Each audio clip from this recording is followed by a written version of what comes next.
मित्रांनो, सर्वांना जय जिजाऊ. गोरगरीब शेतकरी कष्टकरी सर्वांचीच लग्न जुळली पाहिजेत आणि ती जुळतात देखील, आणि त्याच्यावरचे काय उपाय असू शकतात याविषयी अगदी आपण पुढच्या 2 मिनिटांमध्ये चर्चा करणार आहोत. प्रत्येक जण लग्न जुळत नाहीत हा डांगोरा पिटत असतो, ते आपल्या समस्या सांगत असतो. मात्र त्या समस्यावर उपाय शोधण्याच्या दृष्टीनं कोणीच फारसा प्रयत्न करताना दिसत नाही. ही वस्तुस्थिती आहे, ही वास्तविकता आहे. आणि यावर काय उपाय असू शकतात, तर आमचा एक असा अनुभव आला 5-6 वर्षामध्ये, किंवा एक तर आपली जी काही मध्यस्थ परंपरा होती, तर त्या मध्यस्थ सोयऱ्या दायऱ्यातून एक लग्न जुळण्याचं प्रमाण हे जास्त असतं. कारण एखाद्या मामाच्या, चुलत मामाच्या, मावशीच्या, कोणाच्याही मुलासाठी, मुलीसाठी जर आपण स्थळ शोधायचा प्रयत्न केला, तर 10-12 ठिकाणी विचारलं तर नक्कीच त्याला यश मिळतं. हा आमचा अनुभव आहे. बाकीच्यांचा अनुभव वेगळा असेल, तो गोष्ट वेगळी. त्याच्यानंतर जर तुमचा ओळखीच्याच लोकांचा किंवा आपल्याच भागातील जर समजा एखादा व्हॉट्सअपचा ग्रुप असेल, तर त्या ग्रुपच्या माध्यमातूनही लग्न जुळण्याचं प्रमाण हे बऱ्यापैकी आहे. हा आमचा गेल्या 5-6 वर्षातला अनुभव आहे. आणि मग त्याच दृष्टीनं आम्ही या दृष्टीनं काही व्हॉट्सअपचे ग्रुप तयार केले, ते विभागनिहाय केले.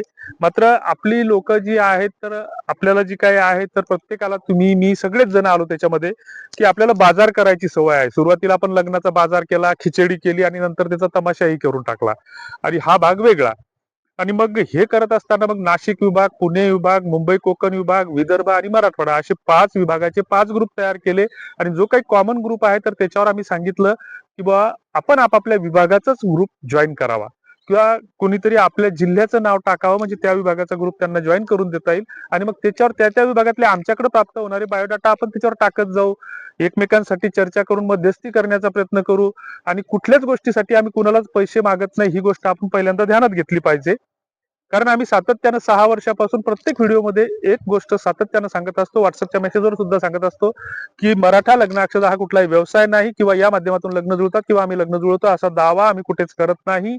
आणि कुठल्याच गोष्टीसाठी कुणालाही पैशाची मागणी करत नाही. हे 3 वाक्य आमचे कॉमनली प्रत्येक वेळी ठरलेले असतात. आणि याही उपर आमच्या नावाखाली काही लोक पैसे मागत असतील, तर ती ज्याची त्याची जबाबदारी आहे. त्याच्यानंतर कुणाचं लग्न जुळत असताना आम्ही कुठलीही जबाबदारी स्वीकारत नाही. स्थळ दाखवणं हा एक आमचा प्रामाणिक प्रयत्न आहे. बाकी मग एखादा मुलगा वाईट निघला, एखादी मुलगी खराब निघली, तर त्याला लग्न अक्षदा कुठलीही आम्हीची जबाबदारी आम्ही स्वीकारत नाही. आणि मग हे ज्याचं त्याचं त्याच्या त्यानं लेवलवर केलं पाहिजे, हे आमचं डिस्क्लेमर पण प्रत्येक ठिकाणी डिस्क्रिप्शन मध्ये असते. तर असो. आणि मग हे ग्रुपचं पुन्हा बायफर्गेशन करत असताना आम्ही मग नाशिक विभागाचा ग्रुप केला, त्याच्यावर 150 लोक जमा झाले. मग आता बायोडाटा जर एखाद्या ग्रुपवर असलो, तर मी जर माझ्या स्वतःच्या लग्नासाठी प्रयत्न करत आहे, मी गरीब घरचा आहे, तर मी ज्या तालुक्यामध्ये राहतो त्या तालुक्यामध्ये मला ओळखणारे 100-500 लोक सहज असतात. आणि मग 100-500 लोकांपैकी 5-50 लोक त्यांच्याकडे लग्नाची स्थळं असतात. मग ती श्रीमंत असतील, MBBS असतील, MD असतील, एखादा IAS ऑफिसर असेल, मग त्यांच्याकडेही बायोडाटे असतात. मग त्यांच्यासोबतही आपल्या ओळखी असतात, नातेसंबंध असतात. अरे दादा, तुमच्या मुलाचं लग्न करायचं ना, द्या मला बायोडाटा, मी बघतो एखादी मुलगी असेल तर. काकू, तुमच्या मुलीचं लग्न करायचं ना, बायोडाटा बनवला असेल तर टाका माझ्याकडे. मग आपण आपल्या विभागातल्या ग्रुपवर जर टाकला, तर तो इतरांना माहित होईल. हा त्याच्या मागचा उद्देश. आणि मग हे करत असताना एका बहादरानं हा एक मेसेज टाकला, काही विशेष असा उपयोग होत नाही, अशा ग्रुपचं गेले 7 महिने झाले एकही उपयोगी बायोडाटा नाही. नुसते रोज एका आस लावून बघणे, मुलांचे हाल वाईट होत आहेत. मुलींची स्थळे क्वचितच एखादी जुळते, बाकी 99% शुद्ध धंदा लग्नवीर या नावाने सुरू आहे.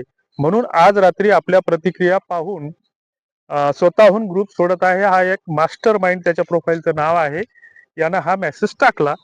त्याच्यानंतर त्याला खाली एकानं रिप्लाय दिला, पाटील नावाच्या सूटबुटातल्या एका तरुणानं, 100% तुम्ही बोलता ते बरोबर आहे. निव्वळ धंदा चालू केला यांनी, पब्लिकने यांच्यावर भाळू नये, आपल्या नशिबावर राहावे. आता याच्यातून 2 गोष्टी स्पष्ट होतात. पण मग ह्या मेसेजला रिप्लाय म्हणून आम्ही दुसरा मेसेज टाकला, की आदरणीय मास्टर माइंड, आपण बोलता ते अगदी बरोबर आहे. आपणास या ग्रुपचे ऍडमिन बनवले आहे. सायंकाळपर्यंत कृपया आपण आपल्या जवळच्या 10 मित्रांना, नातेवाईकांना या ग्रुपमध्ये ऍड करावे. मी पण माझ्या संग्रही असलेले काही बायोडाटे या ग्रुपवर टाकण्याचा प्रयत्न करतोय. आपण सर्व मिळून प्रयत्न करू.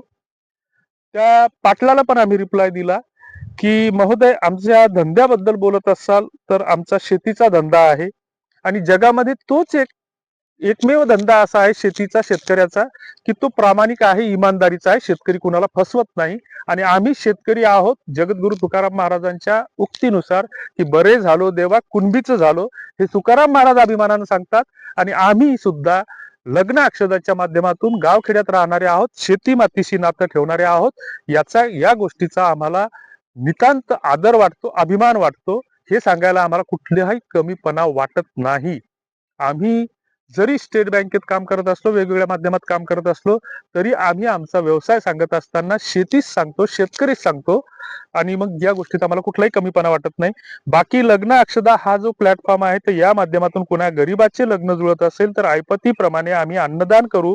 आणि तिसरे महत्वाचे, आपण सर्व छत्रपतींच्या विचारांचा वारसा सांगत असताना आपण स्वतःचे कर्तृत्व निर्माण केलं पाहिजे, की ज्या छत्रपती शिवाजी महाराजांनी कुठलंही पॅकिंग नसताना, पाठबळ नसताना 350 गड किल्ल्यांचं साम्राज्य उभं केलं.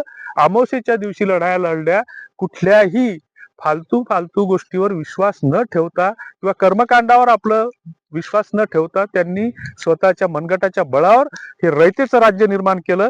त्या छत्रपती शिवाजी महाराजांचा समृद्ध असा वारसा, विचारांचा वारसा सांगत असताना आपण आपल्या नशिबावर अवलंबून राहावं, हे तुमचं कुठलं कर्तृत्व आलंय, हाही एक प्रश्न यातून निर्माण होतोय. आणि मग संध्याकाळपर्यंत आम्ही वाट पाहिली, रात्रीपर्यंत वाट पाहिली, त्यांना रिमाइंडर दिलं की दादा तुम्ही 10 लोक ऍड करा तुमच्या ओळखीतले. आणि मग त्याच्यानंतर दुसऱ्या दिवशी त्यांना मेसेज टाकला की काय झालं मास्टर माइंड, कसल्या मुहूर्ताची वाट बघताय. अपेक्षा फक्त आपण दुसऱ्याकडून ठेवायच्या, 10 लोक पण स्वतः जोडू शकत नाही आपण. मग ज्या वेळेस आपण अपेक्षा दुसऱ्याकडून ठेवतो, तर त्यावेळेस आपण स्वतः समाजासाठी काय करतोय, स्वतःसाठी काय करतोय, स्वतःसाठी आपण जर 10 मिनिटं वेळ देऊ शकत नसेल, तर अशा निष्क्रिय मुलांना मुली कोण देणार, हा जर प्रश्न आम्ही या माध्यमातून विचारला, तर बऱ्याच अशा चित्रविचित्र कॉमेंट्स खाली येतील. तरी सुद्धा आम्ही या ठिकाणी हे बोलण्याचं धाडस करत आहोत. तुम्हाला याबद्दल, अशा निष्क्रिय लोकांबद्दल काय वाटतं ते कॉमेंट बॉक्स मध्ये नक्की लिहा. आणि बाकी राहिला प्रश्न अशा या एक दोन अपवादांचा, की जी सगळीकडून हुकलेली असतात. कारण प्रत्येक जण राहतो तो गावखेड्यात, शहरात असो, कुठेही असो, की त्याला त्याच्या तालुक्यातील ओळखणारे भरपूर लोक असतात. आणि असं अजिबात नाही की आम्ही विदर्भात राहत असू आणि हा मेसेज टाकणारा कुठल्या भागातला आहे आम्हाला माहित नाही. परंतु तो ज्या तालुक्यामध्ये राहतो, तर त्याच्या तालुक्यामध्ये मुलींची संख्या कमी नाहीये, तिथेही भरपूर मुली आहेत. 55% मुली आणि मुलांचं प्रमाण 45%चे. शाळेच्या कुठल्याही 11वी-12वीच्या हजेरी पटाचे पडताळून पहा तुम्ही. फक्त भलेही त्या वेगवेगळ्या जातीच्या, वेगवेगळ्या धर्माच्या असतील, परंतु हजेरी पटा आम्ही पडताळणी केली की बऱ्याच ठिकाणी शाळामध्ये मुलांची संख्या 49, मुलींची संख्या 51, कुठे मुलांची संख्या 55, मुलींची संख्या 48. हे सगळं संमिश्र असं प्रमाण आहे. सारख्याच आहेत मुलं मुली. मध्यंतरी थोडासा त्याचा हे झाला होता, परंतु आपण आपली मानसिकता बदलून टाकलेली आहे. आणि मग तुमच्या तालुक्यामध्ये जर तुम्हाला कोणी ओळखत नसेल, तुमची 10 लोक जोडायची जर ऐपत नसेल, तर मग तुम्ही अपेक्षा दुसऱ्याकडून ठेवताय कशाला. आणि मग तुम्हाला जर अपेक्षाच ठेवायच्या असतील, तर बाजारामध्ये अनेक विवाह संस्था आहेत की जे 100 द्या, 50 द्या, 5,000 द्या, 2,000 द्या, चाकू, सुऱ्या, तलवारी घेऊन तुमच्या माना कापायला ते बसलेलेच आहेत. काही अनाथ आश्रमाच्या नावाने फसवतात, काही गरीब घरच्या मुलीच्या नावाने फसवतात, काही आंतरजातीयच्या नावाने फसवतात. अशी फेसबुकला भरपूर बायोडाटे येतं. आणि मग अशा बायोडाटाला आपण संपर्क करायचा आणि ठोकून घ्यायची. हे सगळं सारं सारं तर असं तो आपला विषय आता नाहीये. आणि मग याच्यामध्ये आता आम्ही विदर्भ, मराठवाडा, नाशिक, पुणे आणि मुंबई कोकण असे 5 स्वतंत्र ग्रुप तयार केलेले आहेत. तुम्ही प्ले स्टोअरला जाऊन मराठा लग्न अक्षदा ऍप डाउनलोड करा किंवा गुगलला लग्न अक्षदा टाईप करा. त्या ठिकाणी तुम्हाला ओटीपी टाकून ऍप डाउनलोड करायचं. फुकट नोंदणी आहे आणि ते ऍप्लिकेशन पूर्णपणे फुकट आहे. मात्र ते फक्त चालतं कसं ते समजून घेणं तुम्हाला गरजेचं आहे. त्या ठिकाणी तुम्ही ते डाउनलोड करा, पहा, त्याच्यावर नोंदणी करा. नोंदणी नसेल करायची, त्याच्यावर तुम्हाला जाहिरातीच्या स्लाइड दिसतात. म्हणजे जाहिराती वेगवेगळ्या कंपन्याच्या जाहिराती नाहीत, तर लग्न अक्षताच्याच जाहिराती आहेत. की व्हॉट्सअप ग्रुप जॉईन करण्यासाठी इथं क्लिक करा, तिथं क्लिक करा. त्याच्यावर जर तुम्ही नोंदणी केली तर तुमच्या विभागाच्या ग्रुपची लिंक आम्ही 2-4 दिवसांनी टाकतो. बाकी आम्ही बऱ्याच वेळा वारंवार सांगत असतो की आम्हाला कृपया लग्नासाठी कुणीही फोन करू नये.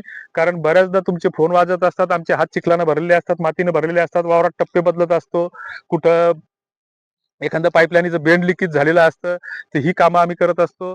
तर असो, तुर्तास तुमच्या काही जे काही फीडबॅक आहेत तर त्या कॉमेंट बॉक्समध्ये नक्की कळवा. धन्यवाद. जय जिजाऊ.